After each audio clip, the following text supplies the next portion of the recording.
Shalom teman-teman semuanya. Di sini saya akan menjelaskan materi kami tentang prosedur administrasi dan pelaporan di mana mencakup latar belakang, tujuan, dan manfaat.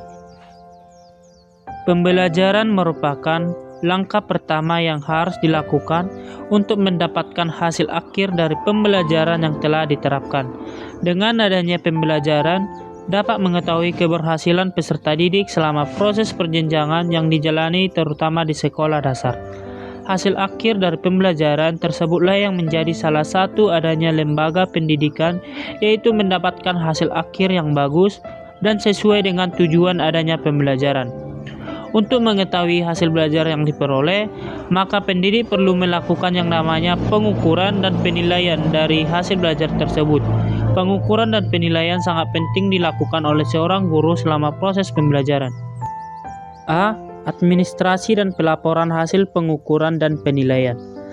Administrasi dan pelaporan hasil pengukuran dan penilaian adalah proses sistematis untuk mendokumentasikan, mengatur, dan mengomunikasikan informasi terkait evaluasi kinerja peserta didik. Hal ini mencakup pengumpulan, pengolahan, analisis, dan penyajian data penilaian secara terstruktur. Menurut Yani dalam bukunya, pemahaman yang baik terhadap prosedur administrasi dalam melaporkan hasil pengukuran dan penilaian penting untuk memastikan integritas dan validasi data. Sebagai lembaga pendidikan, kita harus memerhatikan perhatian khusus pada pembelajaran dan pelatihan administrasi kepada mahasiswa agar mereka siap menghadapi tantangan di dunia kerja. Yang pertama itu adalah pentingnya pemahaman prosedur administrasi. Yang kedua, tujuan administrasi dan pelaporan hasil pengukuran dan penilaian. Dan yang ketiga adalah kompleksitas proses administrasi. Prinsip dan komponen prosedur administrasi dan pelaporan hasil pengukuran dan penilaian. Yang pertama adalah prinsip-prinsip administrasi dan pelaporan hasil pengukuran dan penilaian. Prinsip-prinsip administrasi dan pelaporan hasil pengukuran dan penilaian merupakan fondasi yang memandu proses pengolahan data dan informasi di berbagai bidang, termasuk pendidikan, bisnis, dan pemerintahan. Prinsip-prinsip ini menetapkan standar yang harus dipegang teguh dalam merancang, melaksanakan, dan melaporkan hasil pengukuran dan penilaian agar informasi yang dihasilkan akurat, relevan, dan bermanfaat bagi pengambil keputusan. Yang pertama itu adalah transparansi, yang kedua adalah akuntabilitas, yang ketiga adalah keterbacaan dan keterandalan, yang keempat adalah konsistensi, yang kelima adalah keberlanjutan, dan yang terakhir adalah penerapan dalam praktek. 2. Komponen administrasi dan pelaporan hasil pengukuran dan penilaian. Komponen administrasi dan pelaporan hasil pengukuran dan penilaian merupakan bagian penting dalam proses evaluasi kinerja suatu organisasi ataupun individu. Komponen ini mencakup proses pengumpulan data, analisis data, pembuatan laporan, dan pembahasan hasil pengukuran dan penilaian. Komponen administrasi dan pelaporan hasil pengukuran dan penilaian merupakan elemen kunci dalam upaya untuk meningkatkan kinerja dan mencapai tujuan yang telah ditetapkan. Dengan mengimplementasikan proses yang tepat dan efektif dalam mengolah data dan hasil evaluasi, organisasi atau individu akan dapat terus berkembang dan berprestasi dalam berbagai macam bidang. Berikut jenis-jenis komponen administrasi dan pelaporan hasil pengukuran dan penilaian. Yang pertama itu adalah instrumen penilaian, yang kedua rekam data, yang ketiga analisis dan interpretasi, dan yang keempat adalah pelaporan.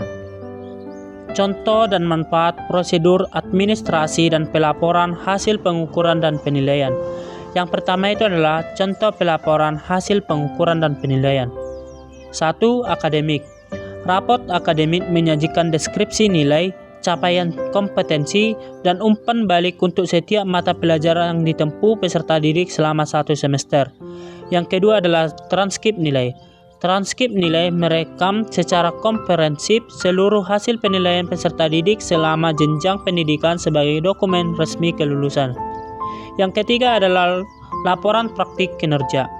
Laporan praktik kinerja lapangan atau magang memberikan informasi tentang pengalaman, pencapaian kompetensi, dan rekomendasi untuk pembelajaran selanjutnya. Yang keempat itu adalah portofolio. Portofolio merupakan kumpulan karya terbaik peserta didik yang menunjukkan perkembangan kemampuan dan kreativitas selama proses pembelajaran. 2. Manfaat prosedur administrasi dan pelaporan hasil pengukuran dan penilaian. Yang pertama itu adalah akuntabilitas. Administrasi dan pelaporan yang tertib memungkinkan pihak sekolah untuk mempertanggungjawabkan kinerja dan kemajuan peserta didik kepada orang tua dan pemangku kepentingan lainnya. Yang kedua adalah evaluasi dan perbaikan. Data hasil pengukuran dan penilaian dapat dianalisis untuk mengidentifikasi kelebihan dan kelemahan peserta didik, sehingga guru dapat merancang pembelajaran yang lebih efektif. Yang ketiga adalah umpan balik yang konstruktif. Laporan yang rinci dan jelas memungkinkan pemberian umpan balik yang membangun bagi peserta didik, orang tua, dan pemangku kepentingan lain untuk mendukung perkembangan dan kemajuan. Yang keempat adalah dokumentasi kemajuan. Arsip administrasi dan pelaporan yang komprehensif menyediakan rekam jejak lengkap tentang perkembangan peserta didik selama masa pendidikan. Yang menjadi kesimpulan dari materi kami adalah, dalam konteks yang semakin terhubung dan kompetitif saat ini, pemahaman manusia terhadap prosedur administrasi yang diperlukan untuk melaporkan hasil pengukuran dan penilaian menjadi kunci untuk keberhasilan organisasi dan institusi. Dengan pemahaman yang baik, seseorang dapat mengelola data dengan akurat, menghasilkan informasi yang berharga, dan memberikan kontribusi yang positif terhadap pengambilan keputusan dan perencanaan strategi. Oleh karena itu, penting bagi lembaga pendidikan, organisasi, dan pemerintah untuk memberikan perhatian khusus pada pembelajaran dan pengembangan keterampilan administrasi bagi individu-individu mereka.